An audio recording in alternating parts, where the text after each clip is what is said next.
How hard did you push it? Till I black out? Yes. Numerous times, yes.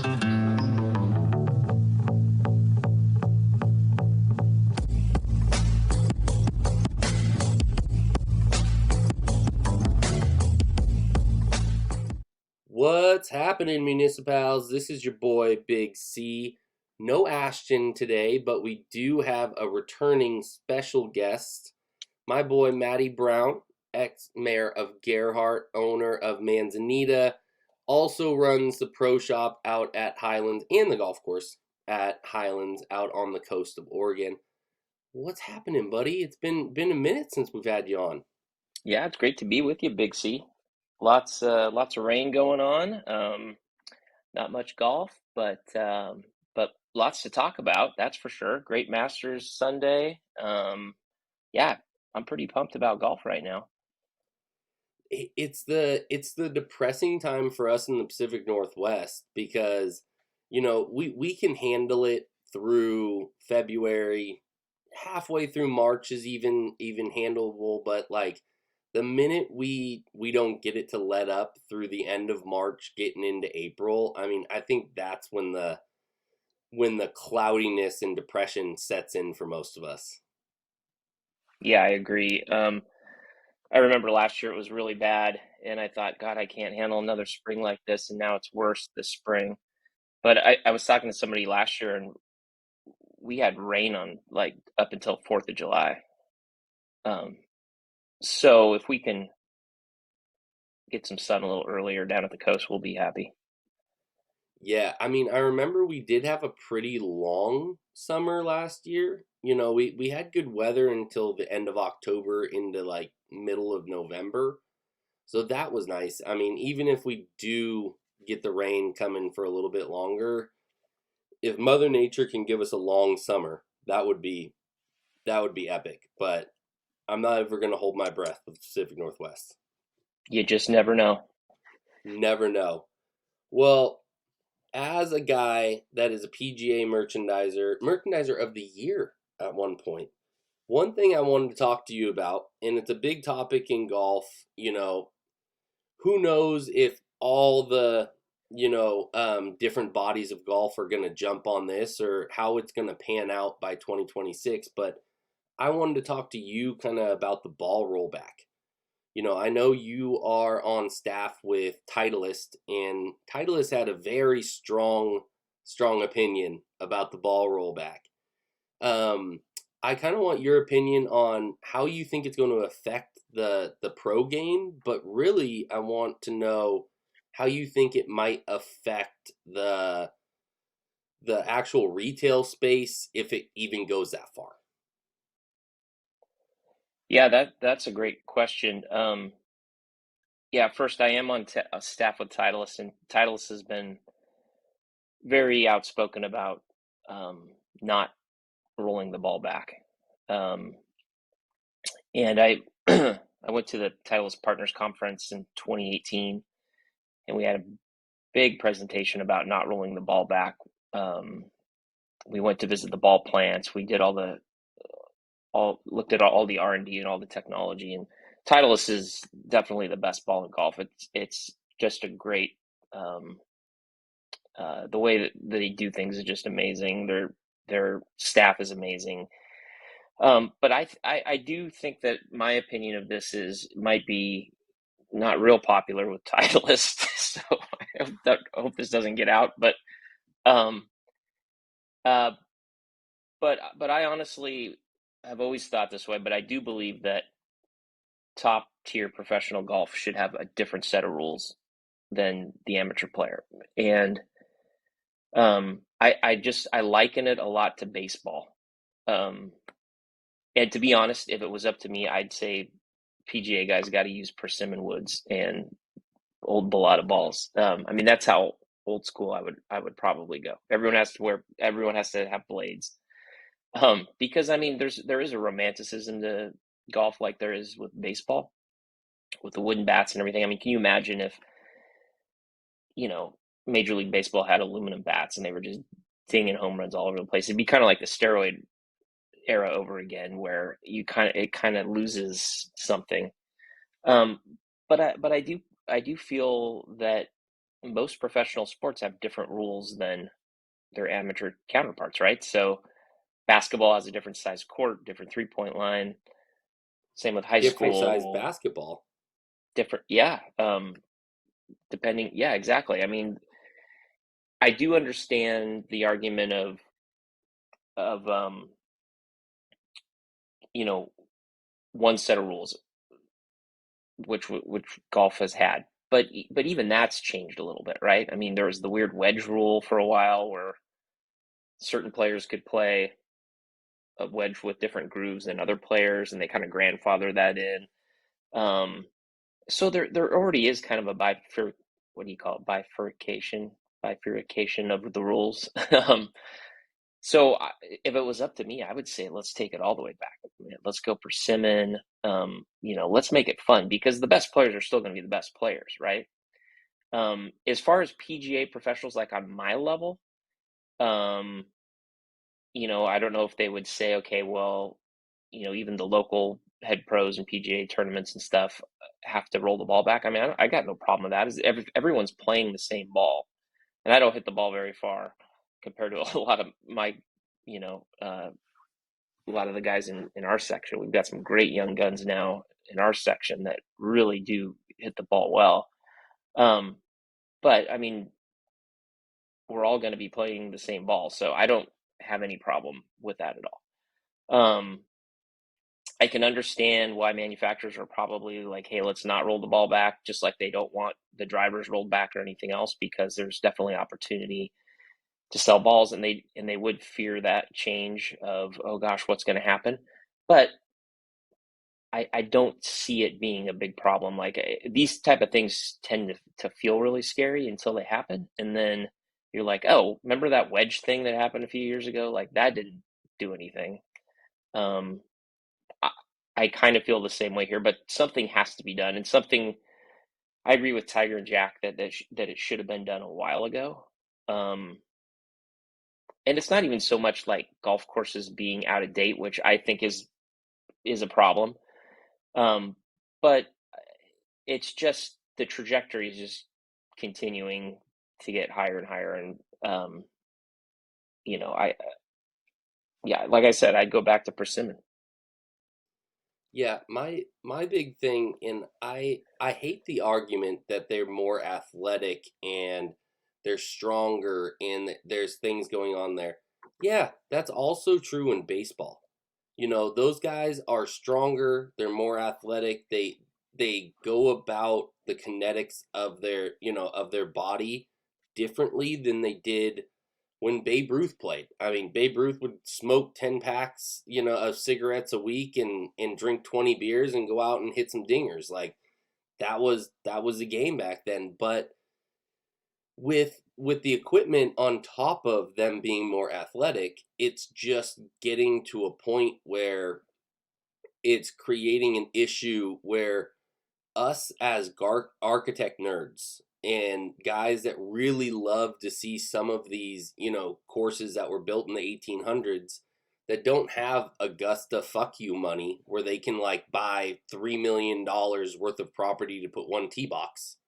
Like we're eliminating so many incredible courses that can be played in the rotation for opens and for all of these championships. And I think that's the sad part with how far the ball is going and how far these guys can hit it. And when they, pros in baseball, it's an easy example to kind of talk about because pros in baseball use wooden bats. We all know that. But that doesn't slow down the sales for all of those kids that play Little League and play in college that use these $400, $600 aluminum bats. Like, those companies are making absolute fistfuls of cash, and they're figuring out ways to advertise to these kids to get their equipment in their hands. And they're spending this money like it's no other. And I think it would be the same way with amateur golf. I'm not going to Absolutely. go out and buy a professional ball that's harder for me to hit when I'm an 8 handicap. I'm going to continue to play my AVX Titleist and and my big head, and those things don't need to change for the amateur side. Absolutely. And let's see how this might play out too. There's a competition ball. Let's say it's Titleist make the competition ball, and it's just doesn't go as far. Well, that's not. I don't think that's gonna um, make the normal Pro V1 sell less, right? People are still gonna buy the Pro V1 or the AVX or the Pro V1X, right? Those premium balls that go the farthest, have the best spin characteristics, right? The AVX is a lower spin ball, which is great off the driver. It's great in this type of weather where it's a little lower compression, right? So you're going to compress, it's easier to compress. So that's a great ball. And then the Pro V1 is kind of in between. Pro V1X is a little firmer, higher trajectory. Regular players aren't going to stop buying those, but there might be an opportunity because you got those some players that are like, oh, you know what, I'm going to try the Pro ball too. So you might buy a couple dozen just for fun. So I don't see it really like affecting sales dramatically. Same with clubs. Like let's say they did roll back clubs too.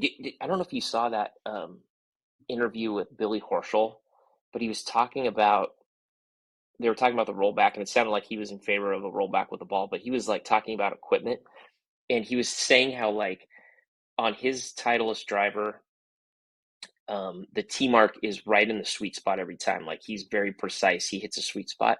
But he was saying that he went down the line and looked at other people's driver T marks, and they were all over the face, meaning that they are not hitting the ball in the sweet spot very consistently, right?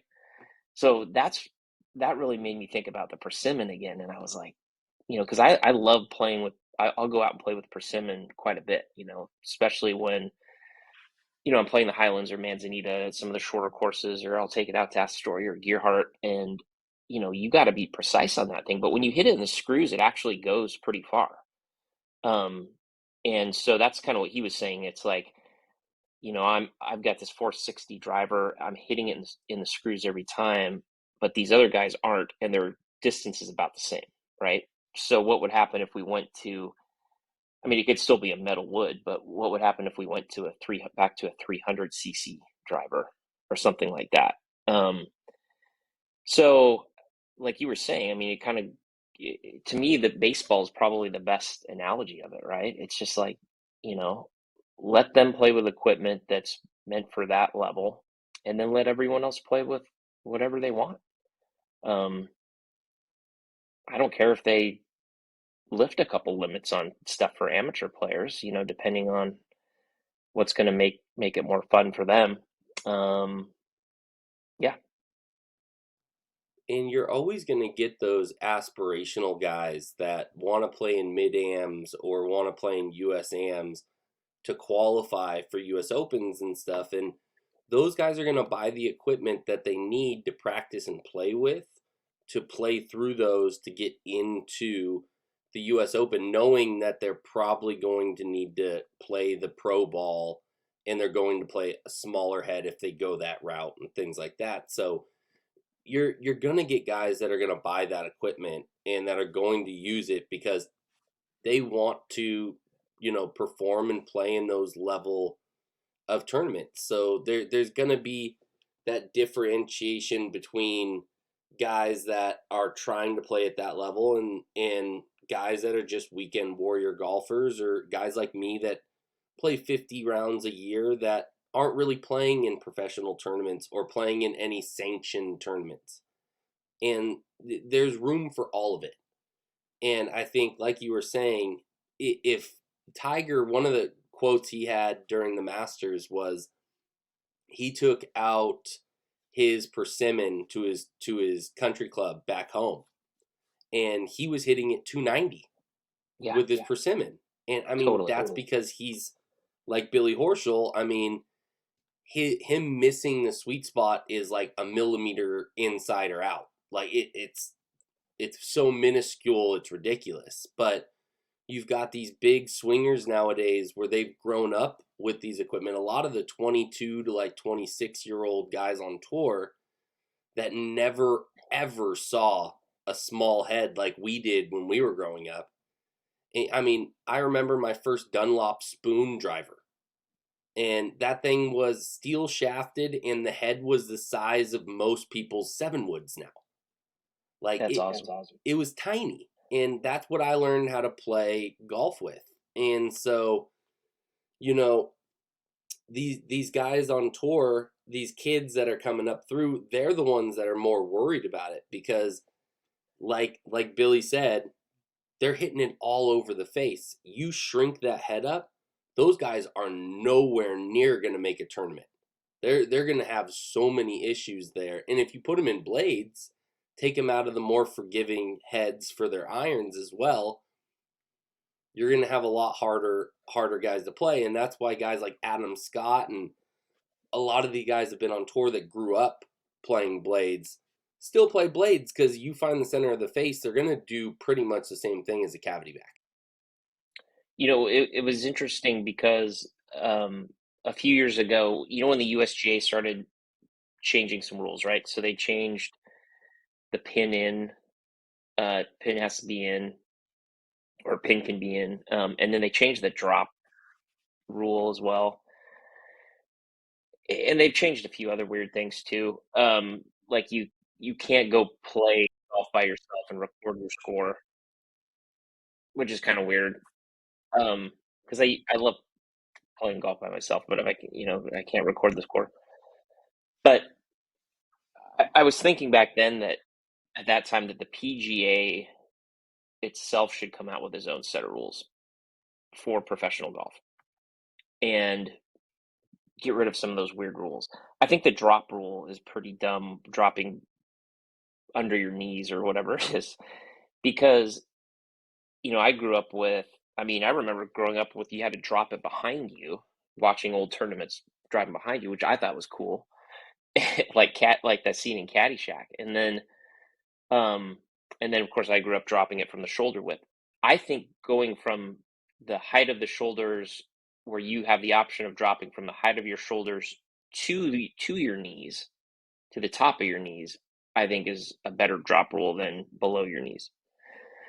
And then the pin thing has really become, in my opinion,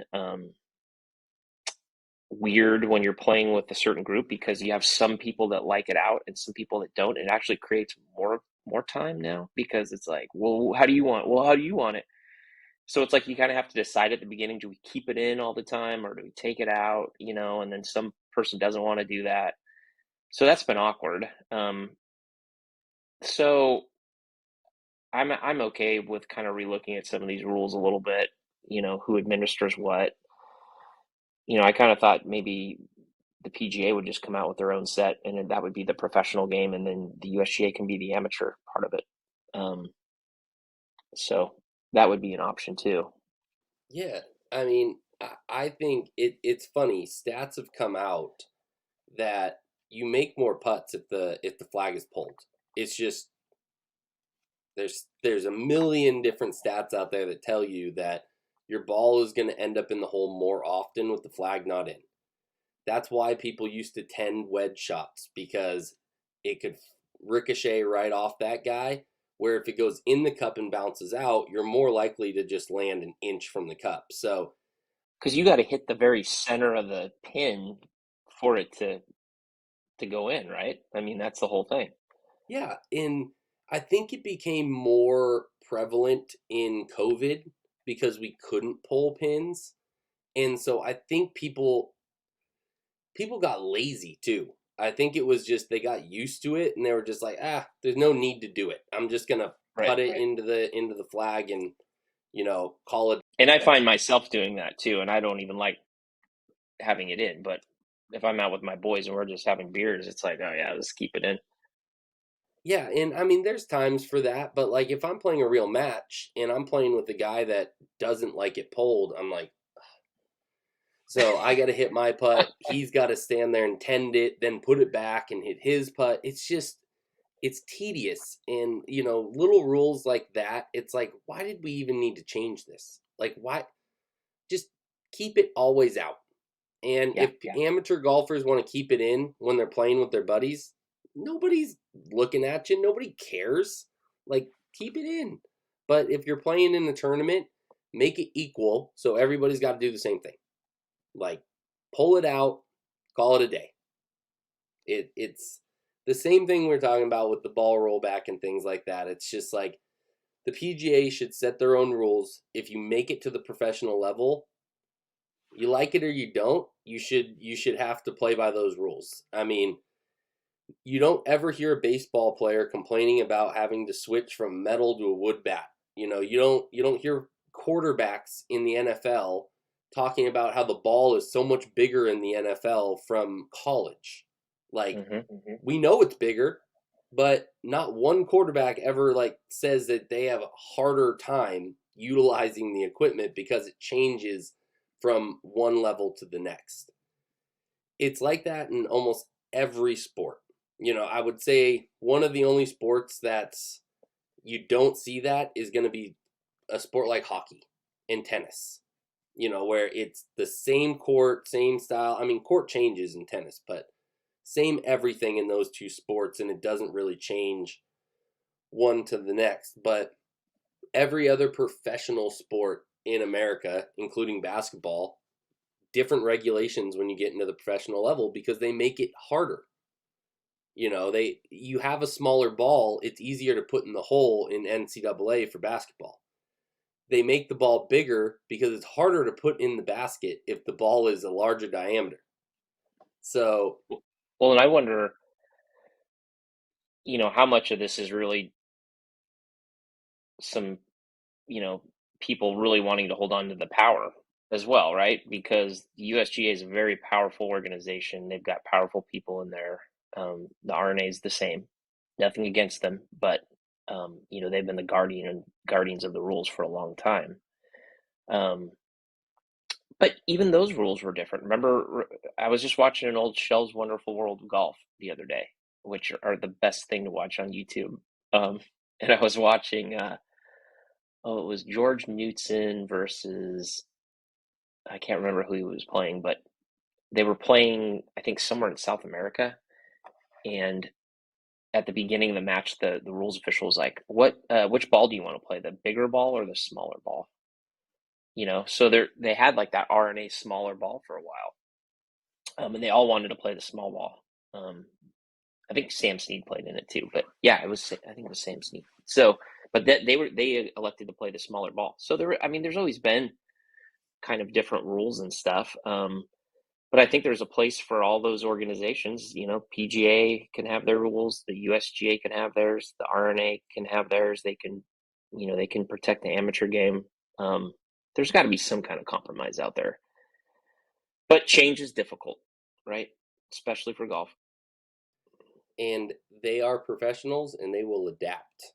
So if they got to play it, don't play in the Open. Don't play in the U.S. Open if you don't like it, and if you do, buy yourself a dozen of the balls and figure it out. That's just going to be what it comes down to. Good players can adapt to anything. That's such a good point. I mean, they could go out and play with a senior flex set and learn how to make that ball curve. They can do that. My favorite quote from when I was a kid, my dad used to always say, if you gave Tiger Woods a target set of golf clubs, he'd still beat every single amateur above a scratch. And it's like, absolutely. Mm-hmm. Because he'd figure out the tempo within a hole or two and be totally fine. Yeah, I mean, and if you look at old videos of Bobby Jones and those guys too with the hickory shafts, each shaft was different. They had to learn how to hit the tempo on each one of those clubs, which was different, right? But they did it.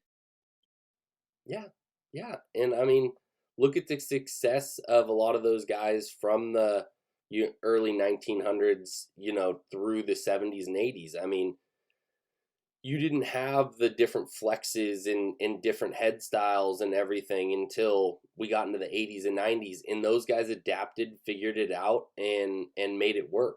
And you had guys that stood out just like you do now, and the best players will froth to the top. It's not going to slow anybody down if they have to change or play different equipment. The best players will figure it out and will be able to adapt. So, all right, Agreed. let's get into, so we were talking a little bit before we started recording the episode. We just had Tron on, and, you're good buddies with Tron and the No Laying Up guys as well. And so he told a kind of a crazy story about him doing psychedelics out at Fossil Trace in Colorado, and it was probably one of the funniest stories we've had told on the pod. So this is kind of a new thing that I'm going to start asking a lot of our guests coming on. But and it could be anything. It doesn't have to be you doing drugs on the golf course or anything like that. But we'll leave that to Tron. But craziest story, and this could be something that happened at Highlands or Manzanita while you were running the shop or anything like that, or it could just be something that you experienced on the golf course. Yeah, God, that's a tough one. I'm on the spot here. Well, I mean, I've definitely had a lot of fun experiences with drinking on the golf course. That's always been fun. I would say some of my funnest experiences were probably night golfing. And that might not be like playing a full round, but it might just be like grabbing a couple clubs and just hitting some shots. Off the top of my head, I remember a night in Portland when I was living up there, and we were at the Dublin pub. Have you been there? Yeah. So that used to be our place for a while, and Buddy and I had about 1,000 Guinnesses there, and it was probably 1 or 2 in the morning, and I was driving back to my place, which you drive past Portland Golf Club, and there's this one par three there. What holes that par three? Like, is that 4 or 5? Right on the road. Yeah, right on the road. Yeah. I think it's 4 or 5. One of the two. Well, my buddy and I were big Golf in the Kingdom fans, and I happened to have my old wooden Ping laminated wood 5-wood, which I still play with, in my trunk. And so we thought we'd go out and hit the baffing spoon on that hole, which I think from the tips, I don't remember how far it is from the tips, but we were just trying to hit 5-woods. I mean, we must have been out there for like 2 hours hitting 5-woods, and it was really the moon was like really light that night, so you could see pretty well. And so we were hitting shot after shot, and then we saw somebody like drive into the parking lot, and we like kind of, I think, hid in the bushes for a while, and then went out, and yeah, some guy was looking for us, so we kind of had to sneak out of there pretty fast. But that was fun. I used to do that kind of thing all the time. Not like crazy like that, but just kind of going out at night and hitting some shots. We did this one time at Bandon too. It was me and Grant Rogers, and John Grothy was the director of golf at the time, and the three of us went out on hole number 1 at Bandon. This was probably like at about 11:30 at night, and I can't remember. We all hit good shots on one, and then we hit our second shots, and then I couldn't find my golf bag. I was like, where did my golf bag go? And it was like gone. And so I found it the next morning. It was just like it was so dark that I lost it and found it the next morning. So we joke around about that all the time at Bandon when I go down there. But yeah, I mean, night golf, man, it's fun. Night golf's a good time. I've done that out at Wildwood. Ryan does night golf out there occasionally, and I've done night golf out at Coos as well. Andre hosts a night golf event out there. I haven't played there yet. Yeah, Coos is fun. Next time you go down to Bandon, pop in there and and play Coos. I mean, Andre and Paulo have done a great job with that course. Oh, cool. I'd love to go check it out. I played that 12-hole course. Sunset? Sunset was awesome. I still need to get out there. I've heard nothing but good things out there. And that's on my bucket list next time I go down to Bandon is I have to make a detour to Sunset. It's a trip, man. The whole experience is pretty awesome. When I got done, I texted the Sugarloaf guys. I was like, "Hey, I know you haven't played here yet, but just put it on your hidden gems list. Trust me, it's worth it."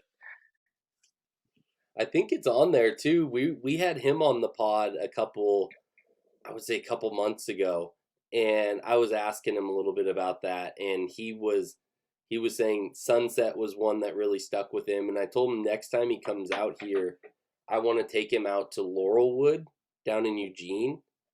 Dan Hickson just literally got on a bulldozer one day and just redid all the greens, and it's supposed to be really, really fun 9-hole course to play now.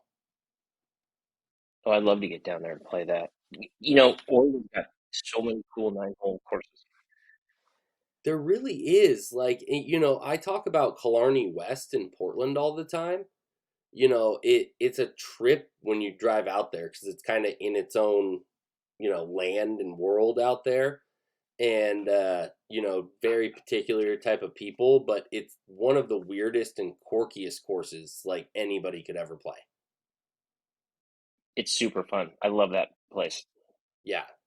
Killarney is great. I mean, that's the thing. Most people need to expand their horizons and play more 9-hole courses because I think you're missing out on a lot of great golf and, places that you might not necessarily, experience. And one thing, I mean, I think the landscape of Highlands is one of the most unique places I've ever played.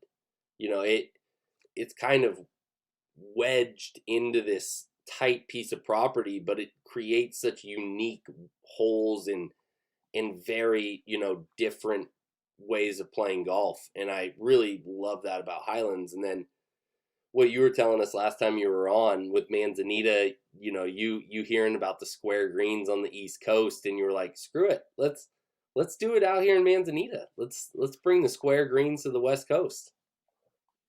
They're coming someday. How's the home course going? Good. Gin Creek.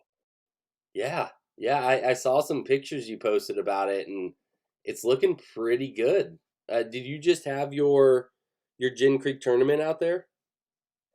We just had kind of a little spring unveiling, just a few guys over to test it out. But then we punched the green yesterday. So we usually kind of punch it after we punch the Highlands or Manzanita. We'll just do a quick punch in the spring. So we did do a quick punch, but it's pretty cool. We've got 3 holes on the green, and then we've got 3 little tee boxes, so you can play kind of 9 holes. The longest hole's 30 yards, I think, 20 yards, 25 yards. But it's really fun, and the greens. It's a real green. It rolls probably at like a 9. So it's in pretty good shape. Obviously we've had kind of cold weather this year, so the punch will be good. We'll kind of, as soon as it warms up, it'll come back pretty quick. And then we want to do a little member guest tournament sometime, maybe in the summer. But yeah, it's fun. It's fun messing around with Gin Creek. We got to come out with some logo swag for Gin Creek. People have been asking about it on Instagram. There's endless possibilities with that. I mean, you could have a gin bottle, starting where the creek starts and kind of coming through as a logo. There's some fun things you can play with that. And I mean, with the guys that did the Highlands Manzanita logo, I'm sure they could come up with something pretty badass. Yeah, and we were going to come out with some specific member guest swag too, so stay tuned for that for sure. I'll keep a lookout, and I definitely, when you do that, I would love to come out. And if anybody doesn't know what we're talking about, Gin Creek is actually a little course that Matty actually built at his house out on the coast. So it's, he has the guys from the course come over and help maintain it, and he's got, it's a great little setup. I mean, follow him on Instagram. You'll be able to take a peek of it, because it's pretty badass. It's aspirational for any of us golf fanatics. It's such a pain in the ass too, because most people have the artificial turf, which I would recommend 1,000%. But I probably spend so much money on fertilizer for this thing and aeration and everything else. And we built a sod wall bunker, which was pretty cool. It was my first sod wall bunker I've ever built. But it's kind of morphed into more of a non-sod wall bunker now. So I'm sure the maintenance yeah, on a sod wall is like way more extensive. Yeah, and the way we built it, I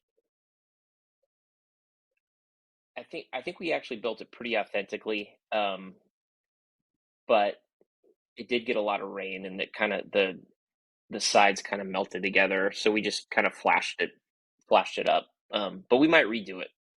We might make it actually a little steeper. We made it pretty, more of like a 45-degree angle, because it's not a huge bunker. But I might make it really crazy. Well, from 20 to 30 yards, if anybody gets themselves into the bunker, that's on them, because Yeah. if you're not hitting greens from that distance, I think you have more issues with your game than you need. Yeah, you'd be surprised though. I hit in there all the time. No. Well, you being a golf course guy, architect guy like myself and like Ashton, are there any new courses or any trips that you're doing this year that you're really excited to kind of play or check out? Um, so we've talked a little bit about going back to Sand Valley. And me and some buddies went there in 2017, when it was just the one core Crenshaw course. And then David Kidd was there on property when we were there, and he took us on a preview of, I think, 14 holes of Mammoth Dunes as well. So we got to play 14 holes while it was still growing in, and that was really cool. And so we'd really like to get back there. So we've talked about maybe going back there this fall and maybe doing, I think Lido course might be open by then as well. And then we also have a buddy that did some work on the Doak course that they're building there too, which is going to be like a par 68 or something, par 69. So we have talked about going back there, and I'd really like to. That Lido course looks amazing, and obviously the whole facility is awesome. It's so much like Bandon. The courses are great, and just the vibe there is awesome. Hangout vibe's great. The food's cool. So I'd love to go back there, and I'd love to maybe take a tour of where the Doak course is going to be and stuff, and see what work they've done there, and then play Lido. The story behind Lido is probably one of the coolest things that's happened in golf in a long time, and kind of how they went about designing it, basically hiring a guy that re-engineered and designed the course for PGA 2K, the video game, and then they basically hit them up to give them the plans via the LiDAR for the video game, which is just nuts. And then I think it's one of the first courses ever to be built by GPS, like dozers and stuff. I didn't even know that. That's so cool. So basically they had it all mapped out, and they basically had GPS dozers that like shaped the course via the LiDAR mapping that they got through the video game. And then it's Doak that designed it. Am I correct? that designed Lido, or was it Gil?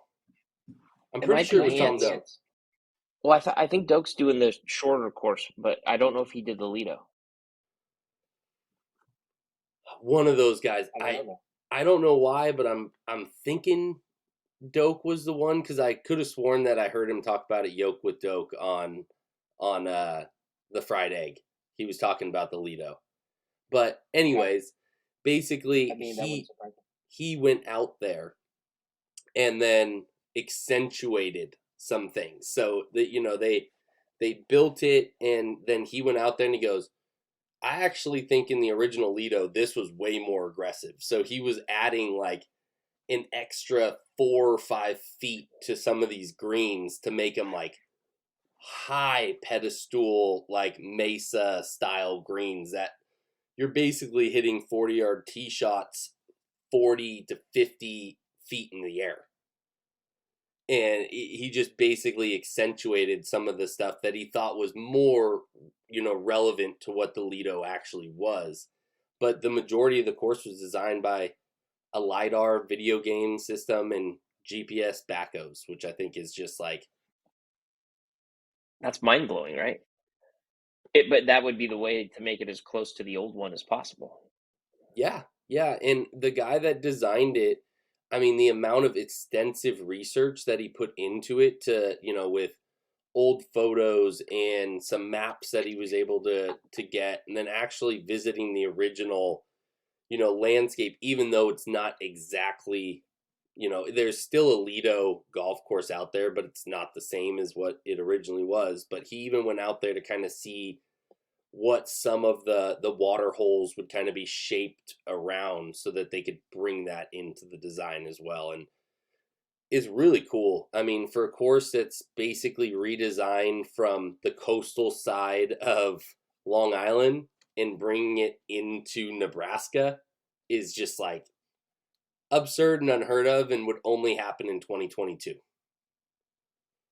Yeah, exactly. I mean, they just found this, you know, property that had so much sand, and it's like a, you know, an empty canvas. And I mean, all the water that they, you know, because they had to man make most of the water stuff too, I would guess, right?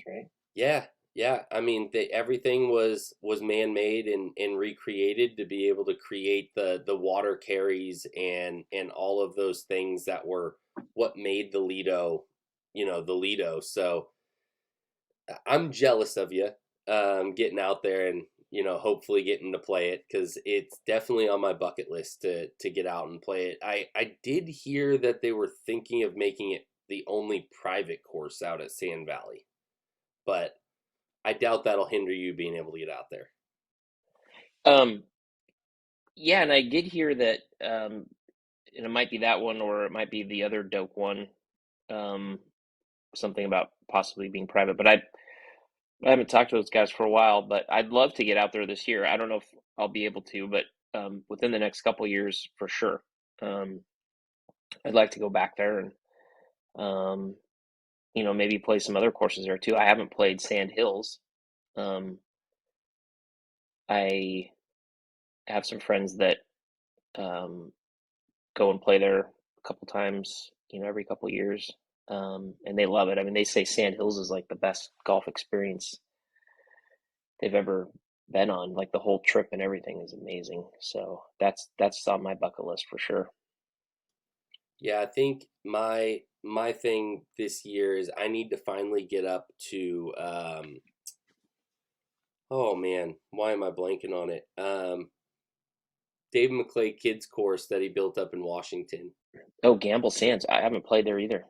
I haven't played Gamble Sands, and I really want to see the new course that he's building as well, and also check out the quicksand.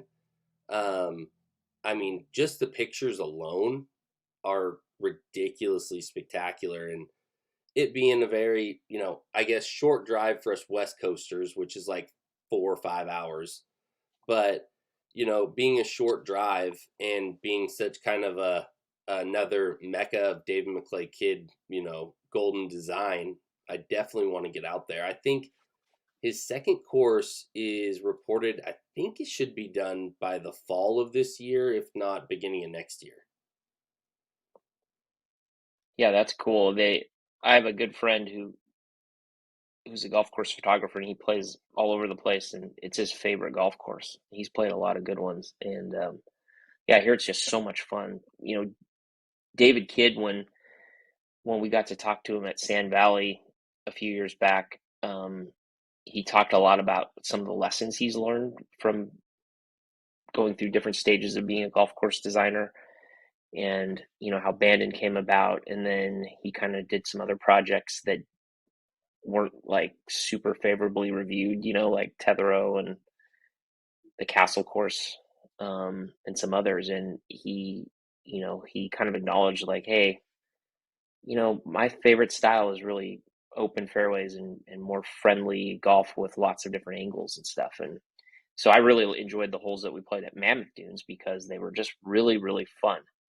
And that's what I hear about Gamble Sands too. There's just so many options and run up shots and wide fairways, and for golfers of all ability levels, it's a challenge, but it's also a lot of fun with a lot of opportunity. And that's kind of been his hallmark now of design is that type of golf course, which is pretty cool. A lot of people, when they get criticized about something, kind of double down or whatever. And he's like, hey, I acknowledge, like, I'm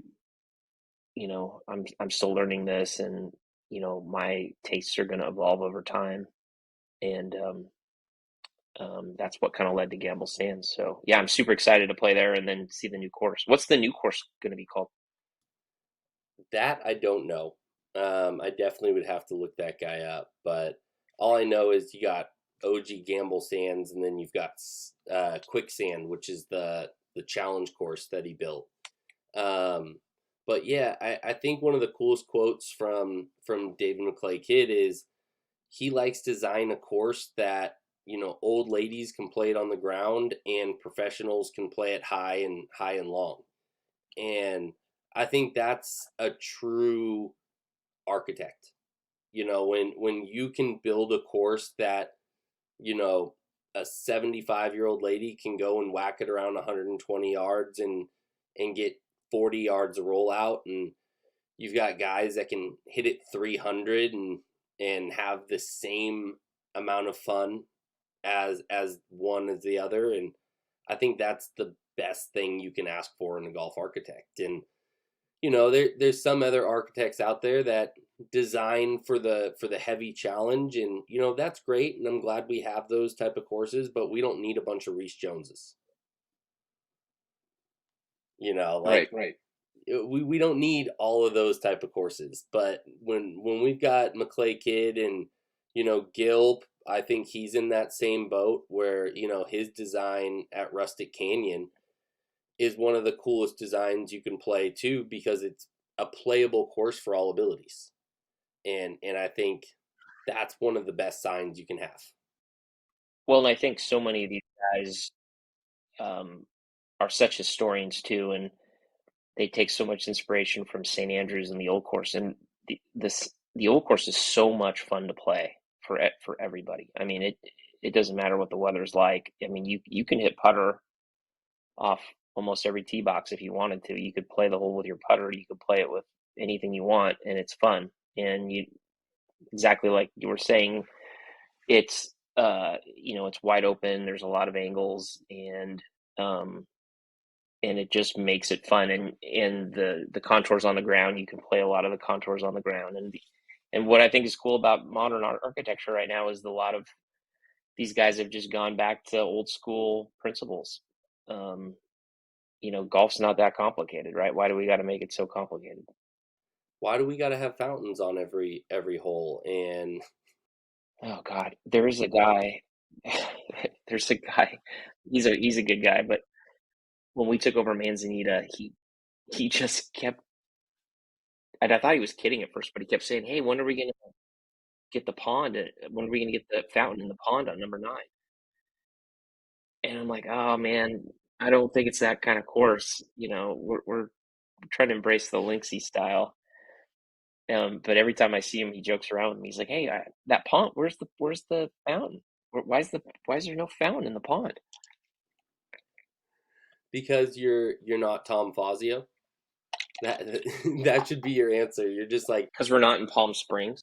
yeah, yeah. And in the course isn't. I mean, you have houses on the course, but it's not a track home course. Correct. You know, we don't need to have water features so people can have high sale values for their homes. Well, I was like, we're trying for this kind of Pine Valley-ish linksy vibe, kind of natural Pinehurst, Pine Valley type vibe, and we say that to somebody, and they say, "Well, Pine Valley, where's that? Where's Pinehurst? What are you talking about? What are those courses?" I'm like, well, they're pretty cool. We're going for that look. I'll show you some pictures. Yeah, do a quick Google search, and then you'll kind of understand where we're headed here. Totally. Oh man. Well, speaking of Manzanita and Highlands, what changes are you guys planning on doing this year, if any, or any big plans, tournaments, anything that you guys are going to be hosting this year? Well, Manzanita, we've got the big Manzanita Open, which is every May. I think this year it's the 19th, 20th, and 21st. Huge charity tournament that we've had at Manzanita for a long time, actually. Still open to register? I think there are still spots open. Just All right, Google I might have to Manzanita jump on Open. that. Yeah, it's fun. It's a 4-person scramble, and it's a 9-hole scramble. You can play either of the 3 days, and it's just a ton of fun. Like, people donate beer, and there's hot dogs and hamburger barbecue on the first hole, and everyone's having fun, and they raise a ton of money for local charities. And so it's really become just a fun deal every year. And we couldn't do it 2020 because of the pandemic, and then there was kind of a smaller version in 2021, and then finally we kind of got back to the big version last year, and then this year, with all the restrictions lifted and stuff, now we can finally do the full deal back again. So it's going to be super fun. But yeah, we've been just doing a lot of kind of upgrades this winter, projects, a lot of drainage projects, not real sexy projects, but with all the rain that we've gotten the last 2 years, like Manzanita, for instance, there was just some areas like around greens and stuff that have just been saturated over the years that, we built some dry wells and French drains and stuff. And, a lot of the work that we've done over the last 5 years is kind of a lot of deferred maintenance from, previous years, and just projects that over time will just improve conditions. So, we did a ton of drainage work like in the fall. Now we're installing some new automated pumps for fairways, and for the second straight year, we've reseeded, or we've overseeded all the fairways with fescue, and we're using the same dunes mix that they use at Bandon. So there's a company that basically kind of makes that specific fescue mix that they use at Bandon. So we've just been trying to overseed fairways and tees with that, just to kind of make things a little more drought proof, so that it can play a little faster and crispier in the summertime, especially. And as that grass is really fun to play off of, for ground shots and stuff. So we're kind of working on some of that type of stuff. Highlands, we experimented with we squared off a few greens there just for fun. So we might continue trying to do a few mowing patterns with that stuff. Manzanita, there are some we squared off a bunch of fairways. And we'll probably do some greens eventually, but we've kind of been on a little new chemistry program there this winter. So we've been kind of working on that, and then we're going to punch the greens this weekend. So the chemistry program we've been using is really good. It's real similar to the one they use at Gearhart and at the Highlands. So we're super excited about that. Few little extra tee boxes that we've kind of created as well at both courses, little secret tee boxes. Got a couple fun ideas with that. But yeah, mostly just, trying to make those kind of minor improvements that, over the years just kind of add up and add up. And, at Highlands, we've been doing it for 15 years. Manzanita, we're still, we're still barely getting started. We've only been there this will be our fifth season. So yeah, we're super excited about it. Every year I've gone out there, it's gotten better and better. And I applaud you guys on the changes and things that you make, because for a 9-holer, that's both of them being 9-holers that are extremely affordable, and offer the type of golf that you guys are doing. I think it's awesome. And like we were talking about, more people need to seek out 9-hole courses, because if you find a 9-hole course around you that has a Matty Brown that puts the effort into these courses, it's going to be somewhere that you're going to want to go to again and again, because they play just as good as any 18-hole course. You get finished in an hour, you have a couple beers, you grab a hot dog, and you get back out there and play another 9. I mean, that's the coolest part about it, is you're not tied in for 4.5, 5 hours. You can get out there an hour and a half, loop the 9, hang out with your buddies, have a few beers on the, in front of the clubhouse, and then jump back out there and loop it again. And I think that's one of the coolest things, and one reason that I fell in love with a course that I grew up around, which is Northwood. And if anybody hasn't played Northwood because the 9-hole course, they're absolutely idiots, because it's one of the most untouched gems from Alistair McKenzie, and it's short, fun, enjoyable, and the people, just like your staff out at both your courses, are just one of a kind, and they're just incredible people to run across. And I think those salt of the earth kind of people are what we need more of in golf. Well, thanks for all the kind words. We really love doing what we do, and we appreciate the positive support and everything. Because it's not always easy. You're working hard, and a lot of times, your staff is understaffed, and especially the last couple of years with the big golf boom and everything. But hearing stuff like that, we really appreciate it, and hearing about these other 9-hole courses where you can play in under 2 hours. You can bring out your persimmons if you want, because maybe it's a shorter course, so you don't really need your big dog. It's just a really fun type of golf, and I hope more people realize that it's out there, especially in Oregon and California. Some of the best 9-hole courses in the world. We need to write a book about West Coast 9-holers. It's just really cool, and we all kind of grew up on those type of courses. So did I, and it makes me love 9-holers and hidden gems even more. Yeah, I mean, like we were talking about before we got on, I mean, Sunset down in Coos, or near Coos, in between Coos and Bandon. I mean, not a 9-holer, but a 12-holer, and it's something that's absolutely unique all on its own. And you growing up on 9-holer, I grew up on a 9-holer, Prune Ridge in the Bay Area, and it's what I love, and I actually seek out solid 9-hole courses, and they're everywhere. In the Portland area, I think we've got about 3 or 4 out here that I really love, and Eugene's got a couple.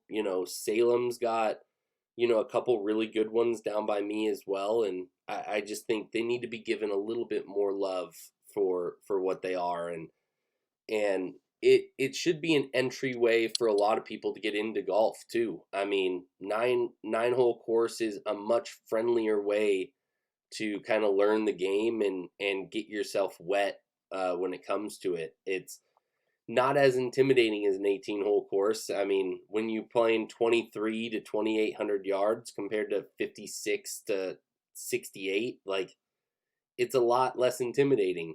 300-yard par fours are much more enjoyable to play when you're learning how to play golf and you can only hit it 180 yards.